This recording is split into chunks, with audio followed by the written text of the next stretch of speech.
Welcome to the Roundtable. I am Jennifer Eller, and with me today is my co-host, Mike Hill, our producer, Nick Wilson, and our guest today is Jessi Haeft. Yay. I'm going to say Dr. Jessi. Jessi, how did you say your last name? Haeft, H-A-E-F-T. Haeft. Yep. Okay, got it. There you go. Dr. Jessi. Oh, no, please she just is. call me Jessi. No, I know. doctor, Whenever Liza said to Brady, like, yeah, was that I'm like, she's a doctor? I know, I Like, don't I act thought like like it, do a I? doctor. Oh. Yeah, so. Oh, yeah, no, I There's can't save lives. There's a lot of people that are doctors that aren't doctors. No, I you know. I yeah. just, I just didn't weird. equate that Yeah, to I put know. it together. Yeah. So. Yeah, for sure. Yeah. So do you read any books? Do you have time to read any books or anything? I know. Lately, I've actually been listening to a lot of books when I drive because I drive so much. So I started listening to, what is it called? Love and Logic Parenting. They have like a thing through my kids' preschool to get money off tuition if we take this class. So I was like, sign me up. I will be there. And then there was another parenting book that I was listening to. I think it's called Raising Good Humans. I haven't got very far in that one. Couldn't tell you what it's about yet. And then for the life group that I'm in, we're reading Better, the study of Hebrews. And then we're going to read a Susie Larson book that I started.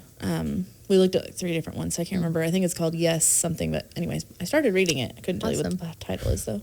So all like real world books, no fantasy, no. So I did recently read something about thorns. It's like really popular. There's people cringing watching this right now. It's like Thorn Fairies. Mist. Something. Yeah. It was good. I actually really so I'm a huge Harry Potter fan. I've got, I figured you'd like that. I've got chickens named Hedwig. Yep. I've got my sow's name is Hermione. The boar is Voldemort. We've got like the whole Harry Potter thing going on. So yeah, when I do read. Go ahead. Well, so Jessi was on a podcast a year ago here, and you were talking about your peacocks. Oh, I love So my what was the peacocks. name of your one peacock? Is that like a Harry Potter thing too? Because it was like a long name. Okay. So that was like, all what? of our children adding in their 2 cents to name Pickles Cool Ranch Dorito. Oh, Pickles Cool Ranch Dorito. Okay, It's did the not name catch of the that. peacock. Yeah. And he's the only one that you can tell apart from all the other peacocks because he's the only one that's a different breed. So he's like really easy to tell apart, and all of the other ones are Pierre. Okay. Pierre 1, 2, 3, 4, and so on. Okay. Have you been to Harry Potter World? No. Yeah. So I have actually only been to Florida for a work conference, so I haven't gotten to go to any like Disney World or any of that. And I'm like, I really but you're wanna ready. go. You're ready. Yeah, to go. I'm ready. Like it's on the list. Yeah. As soon as the twins are old enough to go and not make it terrible. No offense. But like, Because how old are the twins? They're 3. Okay. Yeah. And our older kids aren't really into Harry Potter like I am, so I think that they would rather go to like some of the other theme parks, and then I would just be like, I'll be over here having the time of my life while y'all can do whatever. So yeah. Yeah, good. That's awesome. So what is your favorite thing about being a mom of twins? Oh, I love listening to the conversations that they have that I don't even understand what's happening half the time, but like listening to them talk from the day they were born, they would babble in their cribs with each other. They laugh together. Like there's just such an incredible connection there. And I love just experiencing that with them. They were born best friends. You know, it's just amazing. And I've always spoken that over them because you hear some stories about twins like not being so close. And I'm like, no, you're going to be besties. Yeah. You're going to love each other. You're going to support each other. It's going to be great. So, and she's got a boy and a girl, so that's super sweet. I love them. Yeah. They're my miracle babies. They're phenomenal. For sure. Yeah. So let's talk about your childhood a little bit. Childhood. I just think it's amazing when people can remember their childhood.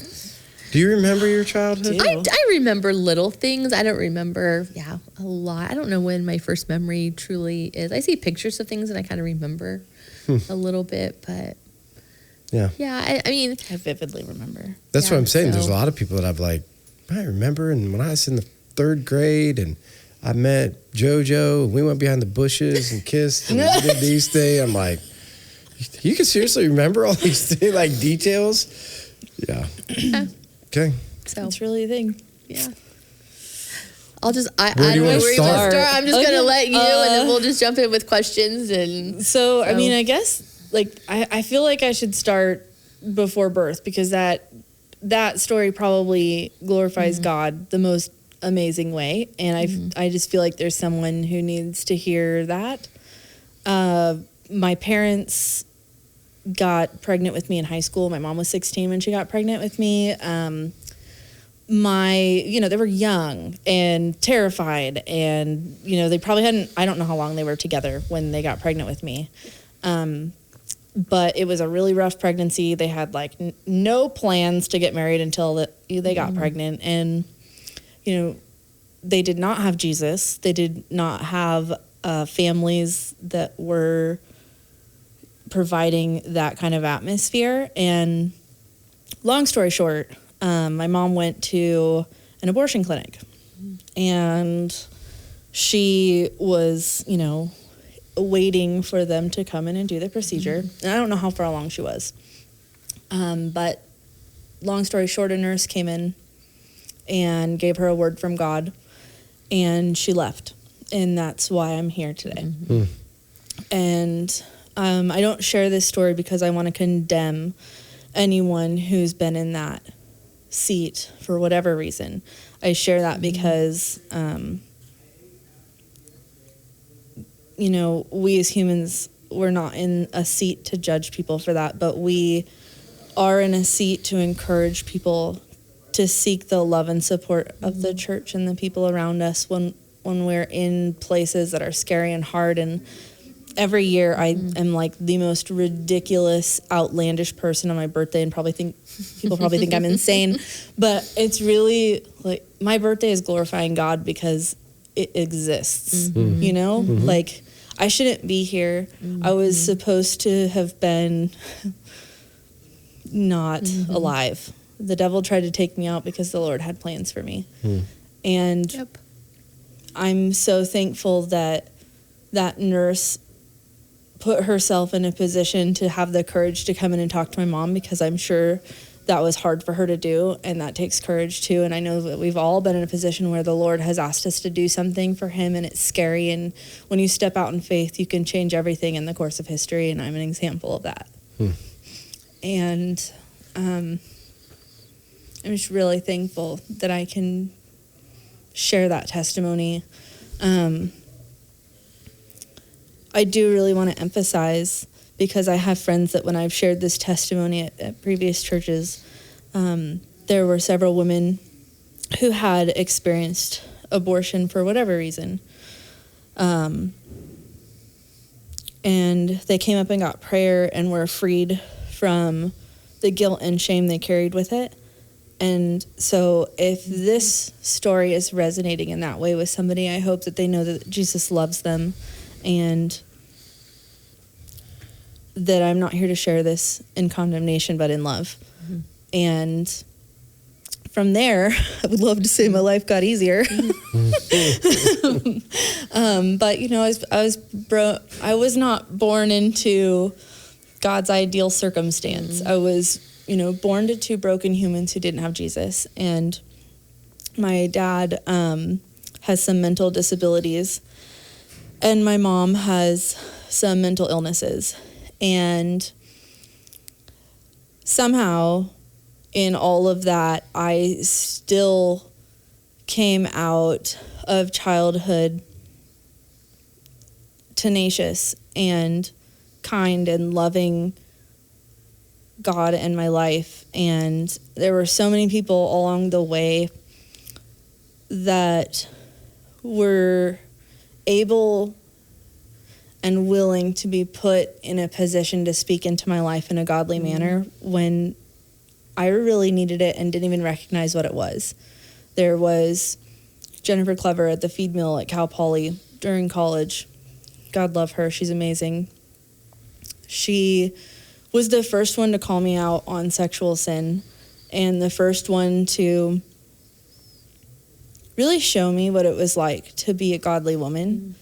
And there were other people along the way that I could think of too, but she really stands out. And it was like I was learning to be human with each of these people.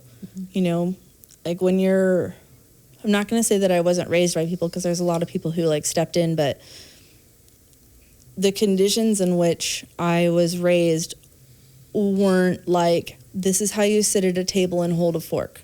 This is how you act when you're in public. This is, you know, like when I was with certain people in my family, they would help with that stuff. But for the most part, like, I was raised by people who did their best, but their best wasn't what most people experience. And that can be really damaging if you don't have a Lord and Savior who loves you enough to guide you. And so it was later on in my life that people kind of stepped in. Like, one of the most amazing things that happened to me was when I was 10, I got adopted by my stepdad. And at that point, I had a very damaged relationship with both of my mom and dad. And there was a very long period of time that I didn't speak to my biological dad after getting adopted. And after I got saved, I remember praying and praying and praying that the Lord would save my mom and my dad and my biological dad, and that there would be restoration there, especially after I watched several people come and talk at church about the restoration that they were experiencing under similar circumstances, having been kind of like alienated from someone in their family.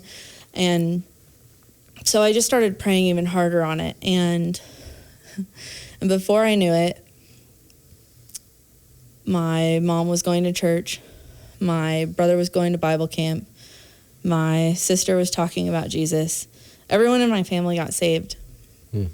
And pretty soon after that, I was able to have a relationship with my biological father. And I flew back to California and spent time with him. And I go and see him every year. And we talk all the time. And it's beautiful and restorative. And it is only because of the Father. You know, it's like once you know him for him and who he is, there's just, I'm not going to say that it's instantaneous healing, but it's like you can't not love the way he loves when you really truly know him. And so that really healed my ability to be a daughter, which in return allowed me to learn how to be a wife and a mother. Because if I had tried to enter into marriage without that restorative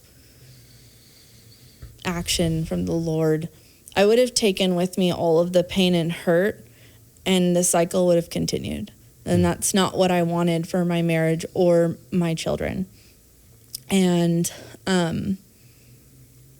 so your mom and dad got married, correct? They did, yeah. They got married. How long were they married? 18 months. And so you have a brother from them as well? Not from them. So okay, so you're the only child from that relationship. Yeah. My biological father got, all I can think of is neutered, whatever it's called. Sorry. No, I can't Wrong even term. That works. Castrated, neutered, like, either way. You can tell I'm an animal scientist. I can't even think of it. I don't know what it's called. Whatever. That thing where you can't have children. Yes. Yeah, yes, but there's you were castration, vasectomy. You're thinking of something else. Like So I'm the only child he's ever had. So then what was like the downfall of that relationship with them? Was it just because of the mental disabilities and illnesses that they had that they just didn't work out? I think it's because they didn't have God they just at the didn't know center. and they didn't know what to do. They didn't know how. Yeah. I don't think they had, I'm not going to say they didn't have a support system, but I don't think they had a God-centered support system. And they were so young. And there's people who make it from that young age. But they really had a lot going against them. They were very, very, very poor. My dad would ride his bicycle to the local gas station for work and then would ride his bicycle back to their house. And I just think like the financial strain on top of the strain of being young and trying to raise a child, and and you've got two people who are mentally broken at that stage in their life. It was just really hard. And so I don't remember, but there was some substance abuse and there was some physical abuse. And so because of those things, they just kind of fell apart. And they pretty much did not remain friends. They were adamantly anti the other person, and they were both very much about telling me how they felt about the other person. And that's really hard to grow up with. When both parents are talking about how horrible the other parent is, it really damages you as a kid. It makes you see yourself as the brokenness they're pointing out about where you came from. And so, you know, add that with you're growing up.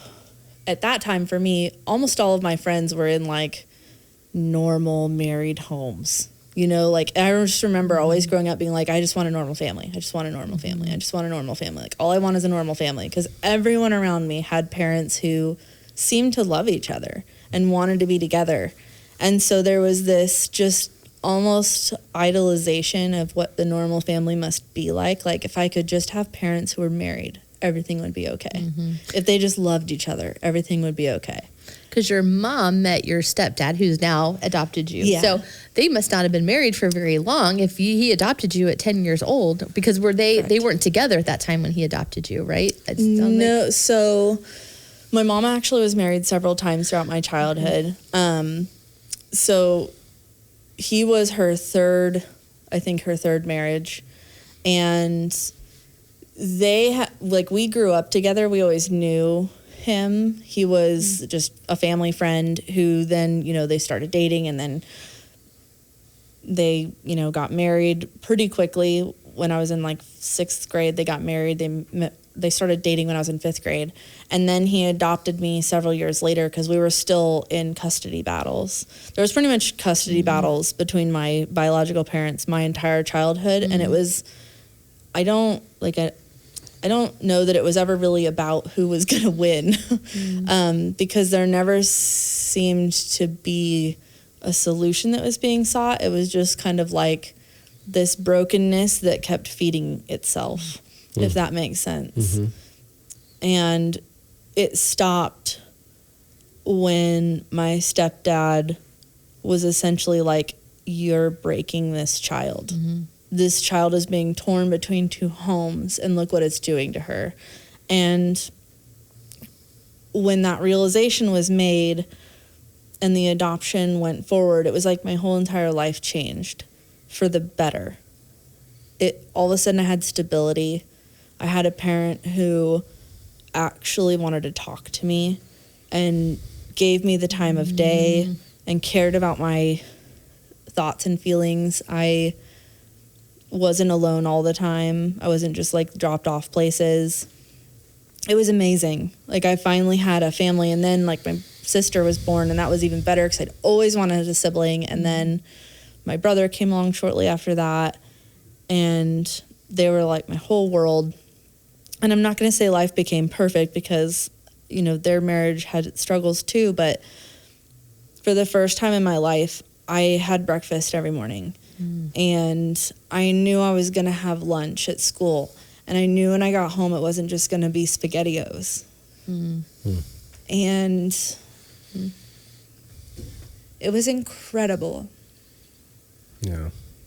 So in all of that, was there ever, like, where did faith come in, or church, or any of it? Was there really any of that in that process? There really wasn't, but when I was really young, my babysitter was a Jehovah's Witness, and so she would just leave out these little children's books. And I never became a Jehovah's Witness or anything, but I remember reading about how God created the earth. And so I would when I'd have a bad day, I didn't even know what I was praying to or for, but I would talk to God when I was walking around my grandma's ranch and stuff like that. And when things got particularly bad before I was adopted, I would pray to him. And it was like I wasn't alone, even though I didn't know I wasn't alone, if that makes sense. It was like there was this comforting force that I knew existed, but I didn't really know much about it. And then in middle school and high school, some friends invited me to youth group, and I totally went just because there was a cute drummer. And I talked in the first podcast how I went on a mission trip, even though I wasn't even necessarily in the church. So there was like moments where like the Lord was feeding me carrots, and I was kind of like, eh. Yeah. And I got saved in grad school because I was walking by a church every day. And then I kind of like wandered back away again. Well, how did you ever get to the point, like, so you talk about, I mean, childhood's kind of rocky. I mean, relationships kind of rocky. You grew up in a poor home. Like, how did you even get to the place of going to college? Yeah, no, that's a great question. You know what I mean? Like, how do you, that something you always wanted to do, somebody help you through that process? Are you still in California at this time? Yeah. Okay, so I'm in California. My whole childhood, my grandma always said, you're going to become a doctor. You're going to become a doctor. So I wanted to be a large animal vet. And I got to see like cows get dissected on her ranch and like stuff like that. So then fast forward to when my dad adopted me, I start having someone like speaking into my life and like encouraging me to do well in school, and like just positive things all of a sudden are like being spoken over me. And I'm like, okay, I am worth something. I can totally do this. So then he was supportive of me going to college, and all of a sudden my grades, went to straight A's and stuff like that. Then I go to college, and I maybe didn't focus on the things I should have in undergrad. Had a little too good of time. And then... Not married, not dating. Yeah. I was in several long-term relationships. Oh, okay. Because I had a super big idol for marriage. I kind of developed this ungodly idol my whole life. Like, if I have the perfect family, if I have the perfect husband, we'll have the perfect kids, and we'll have that perfect marriage that I didn't really get to see as a kid, and that's what I'm going to create. Right. But it didn't matter who the husband was, because I didn't have God enough to understand. Sure. So I was just kind of like, you want to get married? You looked at me, cool, and so I would stay in these relationships that weren't bad. Right. Like I dated really good people, but they weren't the right person for me, and the relationship should not have lasted longer than probably the first month once we got to actually know each other and realize that our paths were never going to be, you know what I mean? So, and that just led to more devastation than it needed to be. Right. It was when, so I'm still in California. I do my master's and my undergrad there. And at this point, I'm like, I want to become a professor. I need to get a PhD. And I'm applying for PhDs. I don't get accepted. And then all of a sudden, it's the middle of the summer. I get an email. I'm working in Southern California. And they're like, I just ended like a almost 5-year relationship. Oh, wow. And I really thought we were going to get married. And actually I'm really good friends with him and his wife now. I'm like, they're so amazing. But at the time, rewinding, I was, a mess. And so I get this email that if I can get to Kentucky in 2 weeks, I have a full ride scholarship for a PhD. Kentucky from California. Yeah. And I'm like, I just finished school. I don't have a lot of money. I'm like renting a room at one of my friend's mom's houses. Like I don't have money to move across country. So I'm like, well, I'm going to sell everything I own, including my car. I'll just live on campus in a furnished apartment. It'll be fine. I went to the fair and bartended for 2 weeks and made $200 cash. My grandma bought me a one-way ticket there. I sold everything I owned except for what would fit in a suitcase. I think I had a suitcase, a guitar, and maybe it was I'm pretty sure it was just one suitcase. Anyways. Yeah. It wasn't a lot. Yeah. So I get there. I get picked up by like a technician. I meet her at the airport where she's picking me up. She takes me to the dollar store. I buy like 1 cup, 1 plate, 1 fork, 1 spoon, like a bag of rice and some, dented vegetable can. I'm like minimal. I'm going to make it. It's going to be fine. And I was fine. I wasn't like living luxuriously or anything, but I was happy, and I was walking by this church every day.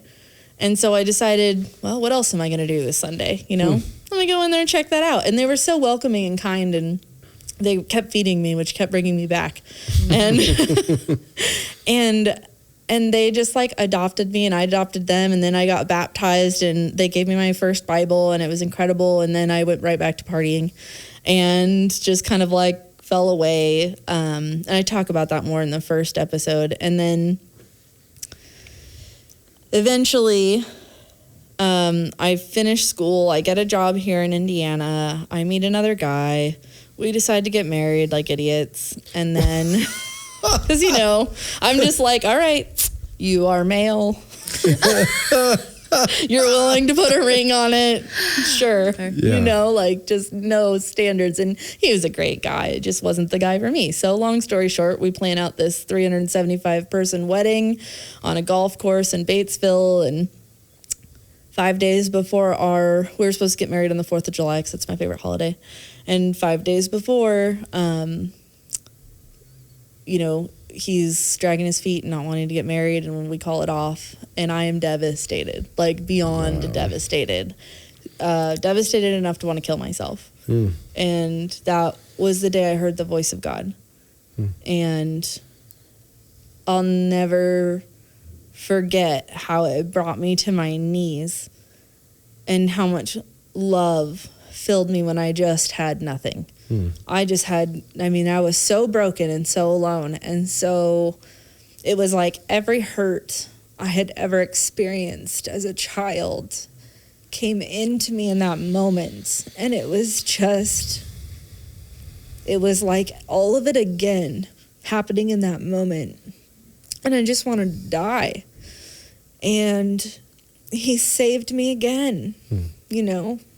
And I had never felt so loved and just encumbered by his presence. And it was from that moment on that I started reading the Bible and just pouring myself into him and him pouring into me. And it was like an incredible type of restoration that until you experience it, it's really hard to describe.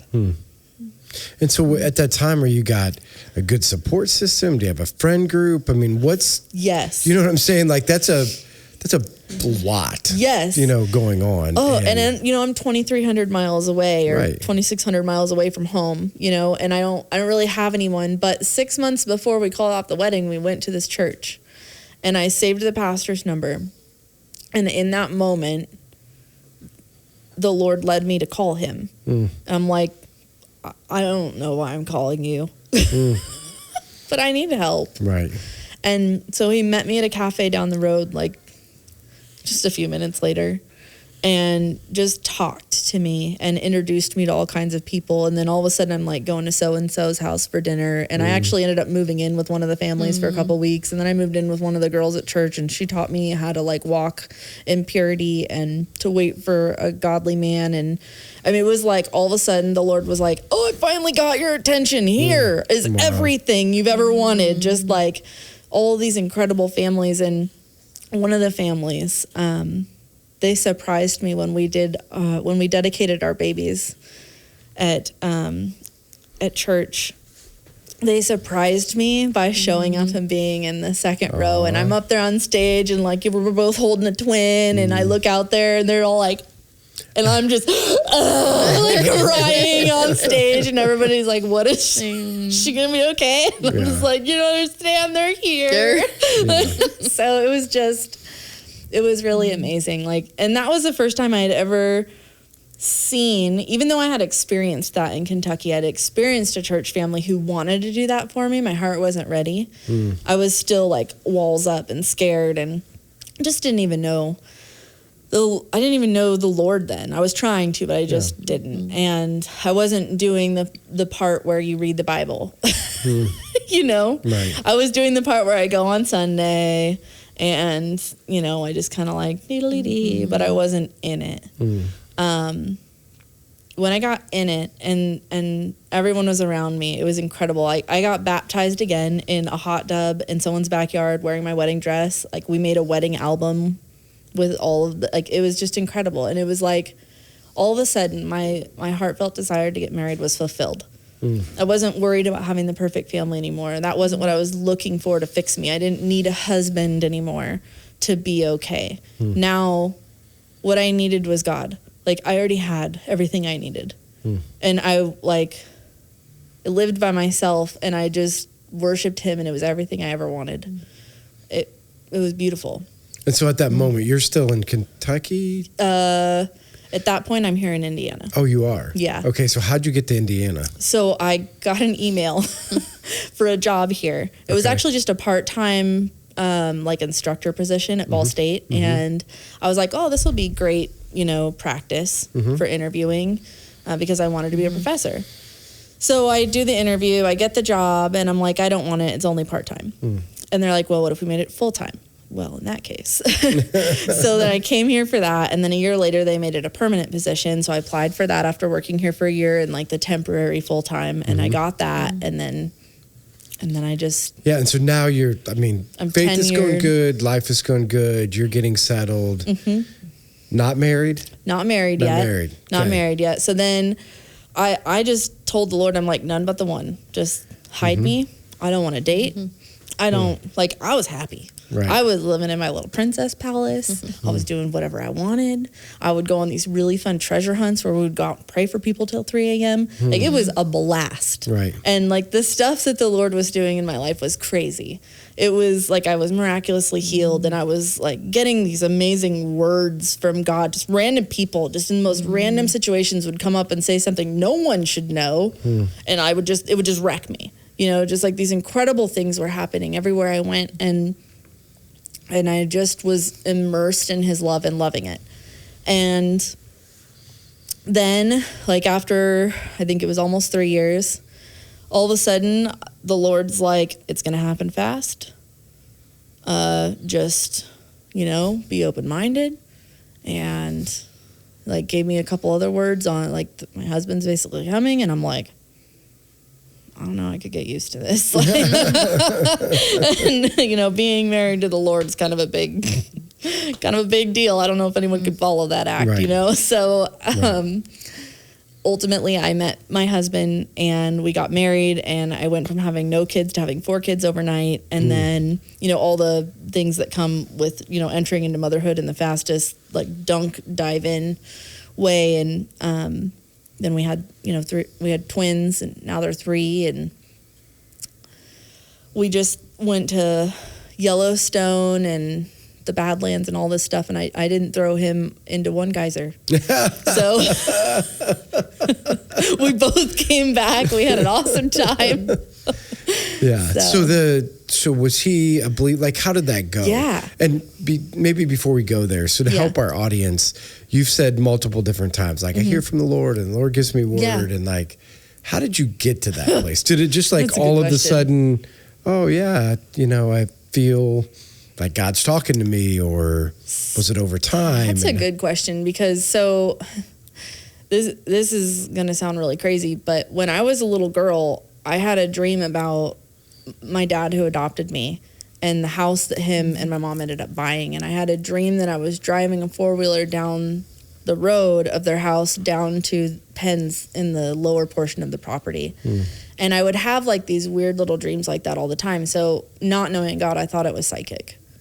And I obviously didn't tell very many people, because that kind of thing tends to make people think that you're crazy. You're like, well, I see things and then they happen. Right. That's not really well accepted by society, but that is what happened quite often. And it was always little things. It wasn't big things, but it was God was giving me, and I didn't understand that at the time, but he was giving me little nuggets of hope. Hold on, this is coming. And I didn't know that. And so when I became a believer, and they were kind of teaching me about different things in the Bible. They were teaching me about spiritual gifts, and they taught me about prophecy, and they showed me all the places in the Bible where the Lord has spoken to people and showed them things. And so I started really diving into it, and I read a lot of books about it to better understand it. And I got mentored on it by several people because, prior to being a Christian, I used tarot cards, and I would go to fortune tellers and all this stuff. And I did tarot readings for other people, and I didn't understand what I was doing in those instances, and all of the doors that they can open in the wrong direction for you, because you can work for the Lord or you can work for the devil when you have these gifts. Right. And before I knew God, I didn't know that I was playing with the devil, because it makes perfect sense that he would have wanted me to use my gifts in the wrong way. It's so easy to fall into that. And so long story short, once they taught me about it and I was being mentored in it, I started kind of trying to like hone in and use that for the Lord's glory. And there's been some really incredible moments with that. Like there was one moment on an airplane I was terrified when the Lord asked me to do this. And he asked me to do this again at a cafe in Muncie. And I, like, this complete stranger. I have never seen this person before in my life. And I very visibly can see, like, this blinking arrow over their head. Like, the Lord is like, this person right here. And I'm like, okay, yeah. What, is there something you would like me to say?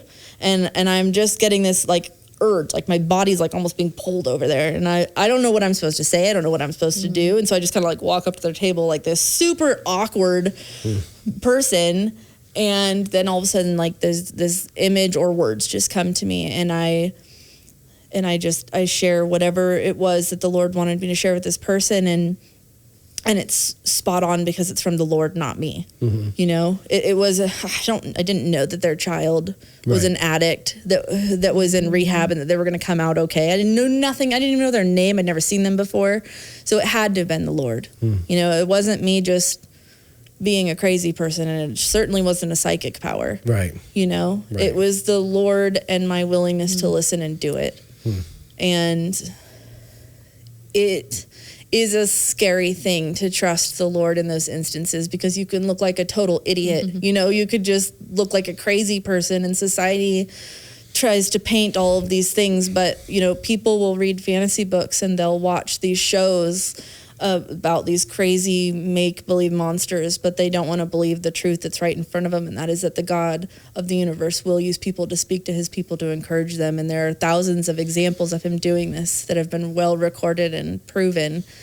And I know it's hard for people to believe it and understand it, but we don't have to understand why God does what he does. He just does it because he's God. Yeah. I think it's an I think there are more people that God wants to use to encourage people and to talk to people. I just think that so many people are shut off to it because they're like, they think they're being crazy, or they think they're making something up in their head, and it's not. Just the Lord will use it to his glory. Just have faith and step out of your comfort zone and do it, because the more you read the Bible, the more he's going to speak through you. The more you open up to knowing him, the more you're going to know that when the words come, they're from him. Right. That still small voice that you're hearing and feeling, that's the Lord. Yeah, I just think it's a struggle, because I think a lot of people struggle hearing in general. You know, like I heard from the Lord for myself. Like, this is what I feel like God's saying to me, let alone like, hey, this is what I feel like God's saying. And I'm supposed to talk to Jessi and say, hey, I have no idea what this means, but I just want you to know. But I think it's something that it's not a slim amount of people. I think there's more people than, I think God is speaking to people and is asking people to speak to other people all the time.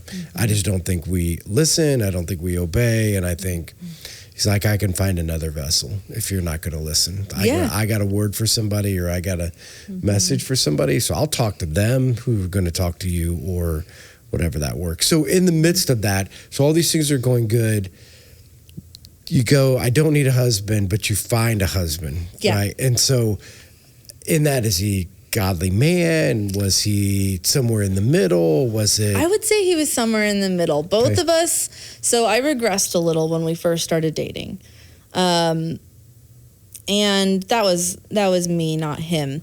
And so where him and I met, we were equally yoked, if you will. He had grown up in church. He knew the Bible. He wasn't not living it out. Sure. But he had been going to church and was, trying to get back into it. And he had been kind of like re-saved at the same time that I had been re-saved. He had been married before. There was infidelity. They divorced because of it at the exact same time that I was going through the calling off of the marriage for similar reasons. And so it was like our lives were like parallel. And so when we met and started dating, it was like so easy to talk to him.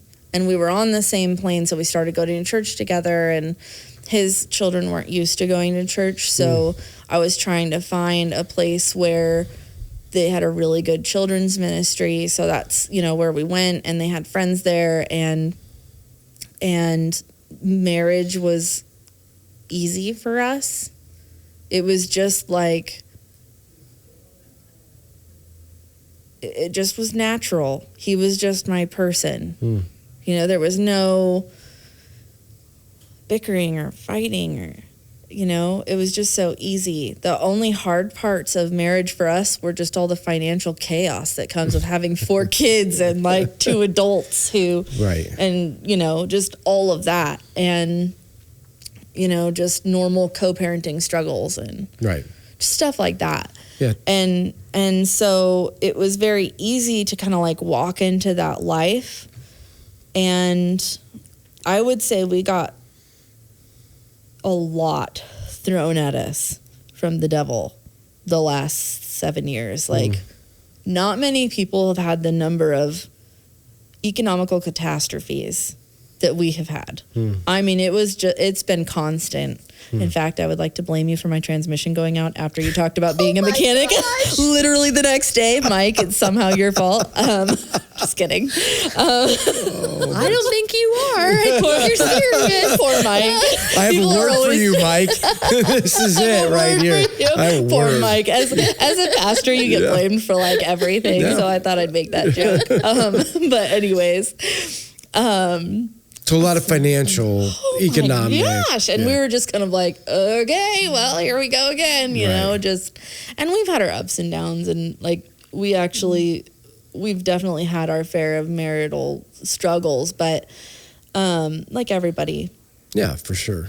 But the most incredible thing has happened this year in that so my faith started deepening again 2 years ago, and right as his was kind of starting to maybe ebb. And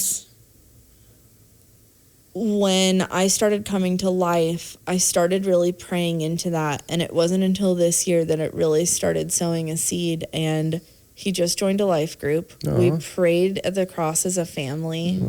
It was incredible. That's awesome. It's really amazing to see him blossom again as a child of God, and to see that happen. And so I'm just really proud of him. That's awesome. So how did you, I mean, a couple little quick things because we're getting towards the end. But how did you get to Huntington? Because you were at Ball State. Oh, okay. So he's from Huntington. Yeah. So he's not from here. He's actually from Ohio. We're both imports. Oh, and he came here after he married his first wife, and then, you know, Splitsville. And so I moved up here since the kids were all in the school districts here. And then I just, you know, commute to work. Right. And then how did you end up at Life? Like, what was It was a combination of hearing about it from the Ellers, and then my kids started going to Tracy Adkins. And so I was like, well, I would like to join your Bible study, Tracy, even though I wasn't going to church here. Right. So then I joined her Bible study, and I started getting connected, and I just, the flow to come here was just kind of natural. Yeah. It just happened. There was nothing wrong with our other church. It just, I just kind of migrated here. Right. Now you're kind of stuck with me. Yeah. So as we're ending up, if you could think through, you know, so for a lot of women that, like, you're talking through, I mean, your story is vast through struggles with, you know, your parents growing up, finding a way to fit in, trying to figure out identity. I mean, that's some of the stuff that you were talking about. Like, it's a real big struggle to figure out identity, and then, you know, taking on this idea of, and I don't even know what the right word is, but I see this a lot, is I just need a man. Yeah. You know what I mean? Like, I need a man. Being alone is hard. To fill some of those things. And so if you could give advice to young women, older women, of where you are today, because, you know, for people that would see you today and love to see you worship and on the stage and God using you in amazing ways, what would be some advice that you would give them? The number one advice that I would give would be to pour your heart and soul into the Bible and worshiping the Lord in whatever way works for you. Because if you don't pour yourself into him, you're pouring into the wrong vessel, and the fruit that you will reap from that will be rotten. You will end up in an unhealthy marriage that will result in divorce or heartache or a miserable life.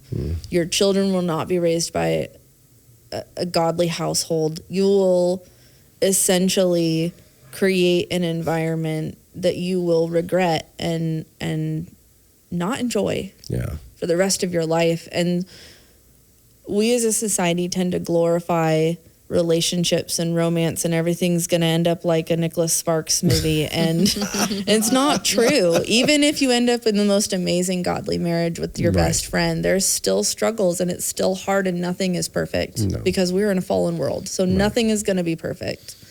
But it sure is a heck of a lot easier when you've got the Lord, especially when you both have the Lord. Because trials and errors and temptations are always on the fringe. So choose God and allow him to choose your spouse for you, and stick with that and don't waver. Do not give in to the loneliness. It will get better. That's good stuff. And again, I think I speak on behalf of all of us. So one of the things I always notice when you first come, like, I love people who are free to worship, so I love people who are just like, I don't even know what the right word is. So the first time I ever saw you, I'm like, and I know that people love the Lord too, that don't ever open their mouth, but it is cool to see like whatever it is. So I love to see your worship. I love to see what God's doing in your life. I love that the progression of just being able to watch you. Not because I think too, like, clear back to what you said from the beginning, you were saved for a reason from abortion, and so cool to fast forward and see the way that God's using you now, and that you're not wasting your time or wasting your gift, and you're seeing God use you. So thank you. And I'm glad that we can share in that with you. So when this comes out, make sure you like, share, or comment. When it comes out on Facebook, we'd love for you to be able to get Jessi's story out to other people. And because again, I think a lot of people are going to be impacted by your journey and your story and the things that you have to say.